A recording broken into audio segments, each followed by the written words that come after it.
আজকে হঠাৎ হারকান্দি আব্দুল কাদের Sikdar primary school হারকান্দি চরে আসলাম। প্রাইমারি স্কুলে নিয়ে এসে দেখি যে আমাদের এক ভাই আইসক্রিম বিক্রি করতেছে। ছোটবেলায় আমরা স্কুলে এসে আইসক্রিম খেতাম, তখন আইসক্রিমের দাম ছিল 8 আনা 1 টাকা। আজকে ভাইয়ের কাছে আছে মনে হয় সর্বোচ্চ কয় টাকা দামের ভাই, আর সর্বনিম্ন কয় টাকা? 10 টাকা। এই যে 10 টাকা দামের আইসক্রিম এখন, আর আমরা খাইছি তখন 1 টাকা দিয়ে। 10 টাকা 5 টাকা।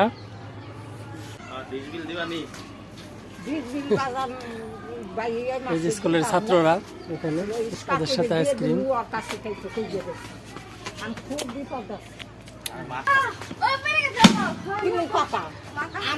এই বাক্সের বাড়ির শব্দ শুনে আগে আমরা দূর পেরে আসতাম আইসক্রিম খাইবে।